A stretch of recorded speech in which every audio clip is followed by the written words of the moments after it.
கிறிஸ்துவுக்குள் பிரியமான தேவனுடைய பிள்ளைகளே, இந்த நாளின் காலை நேரத்தில் இயேசுவின் நாமத்தினால் உங்களை அன்போடு வாழ்த்துகிறேன்.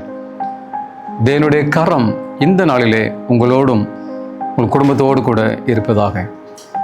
இன்றைய ஜீவ வார்த்தையாக 1 ராஜாக்களின் புத்தகம் 12வது அதிகாரம் வசனம் 5 வாசிக்கிறேன், நன்றாய் கவனிங்கள். தாவீது ஏத்தியனாய உரியாவின் சங்கதி ஒன்று தவிர கர்த்தர் தனக்கு கட்டளையிட்டதிலே தன் உயிரோடு இருந்த நாளெல்லாம் ஒன்றையும் விலகாமல் அவர் பார்வைக்கு செம்மையானதை செய்து வந்தான். எனக்கு பிரியமான தேவனுடைய பிள்ளைகளே, ஒரு அருமையான ஜீவ வார்த்தை நான் வாசிக்க கேட்டோம். தாவீதின் வாழ்க்கையின் அனுபவத்திலே நான் கற்றுக்கொள்ள வேண்டிய ஒரு பாடம் இருக்கிறது. வேதம் தாவீதை குறித்து சொல்கிறது, தாவீதின் இருதயம் கர்த்தருடைய இருதயத்திற்கு ஏற்றதாக இருக்க கண்டேன் என்று தேவனே சாட்சி சொல்கிறார். தாவீது யார்? அவன் செய்த பாவம் என்ன? ஒரு மிகப்பெரிய பாவத்தை அவன் செய்தான். நீராடக்கூடிய ஒரு பெண் மீது இச்சை கொண்டான். அந்த பெண்ணை அடைவதற்காக அவளுடைய கணவனை அவன் போர்க்களத்திலே கொன்றான். எப்படிப்பட்ட மிக பயங்கரமான ஒரு பாவம் இது! ஆனாலும் அப்படிப்பட்ட தாவீதை தன்னுடைய இருதயத்திற்கு ஏற்றதாக இருக்க கண்டேன் என்று தேவன் சொல்கிறார். என்ன காரணம் பிரியமானவர்களே? நாம் சிந்தித்து பார்க்க வேண்டும். வேதம் சொல்கிறது, இந்த உரியாவின் சங்கதி தவிர வேற எந்த பாவமும் அவன் செய்யவில்லை. அவன் கர்த்தருடைய பார்வைக்கு செம்மையானதை அவன் வாழ்க்கையில் செய்து வந்தான். அவனுடைய வாழ்க்கையில ஒரே ஒரு பாவம், அதன் பிறகு அவன் பாவம் செய்யவில்லை. வேதமே சாட்சி சொல்கிறது. அவன் கர்த்தருடைய பார்வைக்கு செம்மையானதை செய்தான்.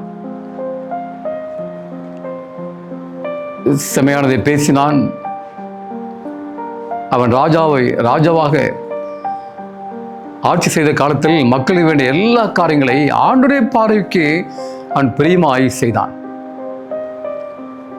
எதற்கெடுத்தாலும் ஜெபம் செய்தான். எதற்கெடுத்தாலும் தேவனிடம் கேட்டு விசாரித்து அவன் தன் வாழ்க்கையை நடத்தினான். பிரியமான தேவனுடைய பிள்ளைகளே, சிந்தித்து பாருங்கள். அன்பான தேவனுடைய ஜனமே, நம்முடைய வாழ்க்கையில நாம் எதை செய்தாலும், எதை பேசினாலும், எதை சிந்தித்தாலும் நாம் தேவனுடைய பார்வைக்கு பிரியமாய் நாம் செய்ய வேண்டும். அவருடைய சித்தத்தை அறிந்து நாம் செய்ய வேண்டும். நாம் குடும்பத்தை நடத்தக்கூடிய விதமாக இருக்கட்டும், பிள்ளைகளை வளர்க்கக்கூடிய விதமாக இருக்கட்டும், நாம் செய்கிற பணிகள்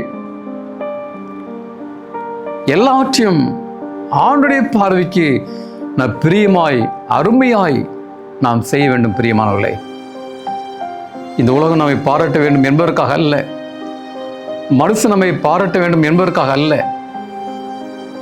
தேவன் நம்மை காண்கிறார். நம்முடைய வாழ்க்கை முறை, நம்முடைய வாழ்க்கையின் அனுபவம் எல்லாம் ஆண்டவருக்கு பிரியமாய், அவருக்கு அருமையாய் காணப்பட வேண்டும். பிரியமான தேவனுடைய பிள்ளைகளே, அப்பதான் ஆண்டவருடைய பார்வையிலே நாம் விலையேறப்பட்டவர்களாய் இருப்போம். அவருடைய இருதயத்திற்கு ஏற்றதாக நாம் காணப்படுவோம். பிரியமான தேவனுடைய பிள்ளைகளே, இதனாலே ஆண்டவர் நமக்கு தரக்கூடிய செய்தி மனுஷனுக்காக அல்ல, நம் ஆண்டவருக்கு பிரியமாய், அவருடைய பார்வைக்கு பிரியமாய் நாம் வாழ்வோம். அப்பொழுது நிச்சயமாய் ஆண்டவர் நம்மை அதிகமாய் ஆசீர்வதிப்பாராக. நம் கண்களை மூடி ஜெபம் செய்வோம். எங்களை அதிகமாய் நேசிக்கிற அன்பின் பரமபிதாவே, இந்த காலை வேளைக்கு ஸ்தோத்திரம் அப்பா. இந்த செய்தி கேட்டு நம்முடைய பிள்ளைகளை ஆண்டவரே ஆசீர்வதிங்க. ஆண்டவரே, நீர் எங்களை படித்து உண்டாக்கினீர், எங்களை வாழ வைக்கிறீர். நான் உம்முடைய பார்வைக்கு நான் பிரியமாய் வாழ வேண்டும். எங்கள் வாழ்க்கை முறை உம்முடைய பார்வைக்கு பிரியமாக இருக்க வேண்டும் சாமி.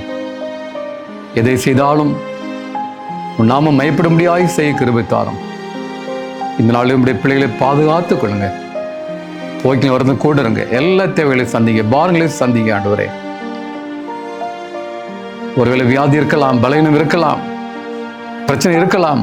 எல்லாச்சும் ஆண்டு இந்த நாளே நீ மாற்றி நல்ல சோத்தையும் பல தந்து வானத்தையும் பூமியை படுத்த வல்லமுள்ள கரம் உங்களுடைய பிள்ளைகள் இந்த நாளிலே ஆசீர்வதிக்கும்படியாய் இயேசு நாமத்தில் வேண்டிக் கொள்கிறேன் பரலோகத்தின் பரம தகப்பனே. ஆமென், ஆமென்.